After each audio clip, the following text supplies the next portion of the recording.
வணக்கம் உறவுகளே.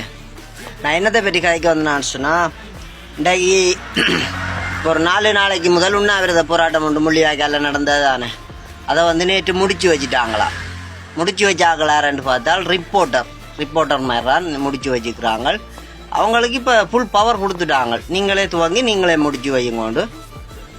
அடுத்த கட்டம் உண்ணாவிரதம் என்று சொன்னால் சாகம் வரைக்கும் தான் உண்ணாவிரதம். சரிதான். ஒரு முடிவு எடுத்துட்டு தான் ஒரு விஷயத்தில் இறங்கணும்.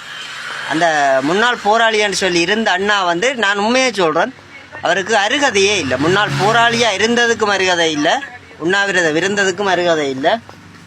என்னத்துக்கு இதை சொல்கிறேன்னு சொன்னால், அவருக்கு டாக்டர் பார்த்து கிட்னி தாண்டி ஐயா முடிவெடுத்து இருந்துட்டேன்டா செத்து மண்ணோட மண்ணாக போகலாம் முடியும். எங்களோட கொள்கைக்கு உயிரப்பா இது பார்க்கக்கூடாது. சரிதானே? நீங்கள் என்ன ஐயா செய்து வச்சுக்கிறீர்கள்? நான் இந்த டிக்டாக் வலைதளத்தால் இவ்வளவு பேருக்கு சொல்லி கொண்டு இருக்கிறேன்.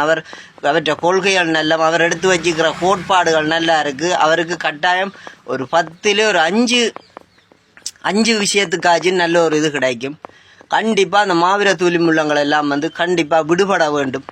அதெல்லாம் நான் எனக்கு பிடிச்ச ஒரு வசனமாக வச்சுருந்தீங்க. நாங்கள் உங்களுக்கு சப்போர்ட் பண்ணுவோம்ட்டு வந்தால் நீங்கள் 4 ரிப்போர்ட்டரை வச்சு அலுவலம் முடிச்சுட்டு நீங்கள் ஒலிம்பி போட்டீங்க. என்னையா நடக்குது நாட்டில்? ஏனையா அந்த புனிதமான இடத்த போய் கேவலப்படுத்துறீர்கள் உண்ணாவிரதம் என்று சொல்லி? முள்ளிவாய்க்கால் இடத்துல நீங்கள் செத்து மண்ணா போயிருந்தா கூட பெருமைப்பட்டிருப்போம். அப்படி செய்யக்கூடாது. என்ன மனுஷராக இருக்கிறீங்களாப்பா? அதோட நிறைய உறவுகள் என்னையே போன் அடிச்சு கேட்ட, போவேலையா தம்பி, நீ போவேலையா, அவருக்கா போ, அங்கே நிலவரத்தை பார்த்து சொல்லண்ட விடிய போகமுடாப்பாண்டு பார்த்தா ஃபோனில் நியூஸ் வருது. அது உண்ணாவிரதம் நிறைவேற்றப்பட்டுள்ளதா? ஆரடாப்பா உங்களுக்கு உண்ணாவிரதத்தை நிறைவேற்ற தந்தது? யார் எழுதி தந்தது? தமிழ் எம்பிமார் கட்சிமார் அது மொழி தந்தவங்களோ? நாங்களும் உங்களோட இதுகளை பொறுப்பேற்கிறோம்ண்டு. என்ன மனுஷராக இருக்கிறீர்கள் கடவுளே?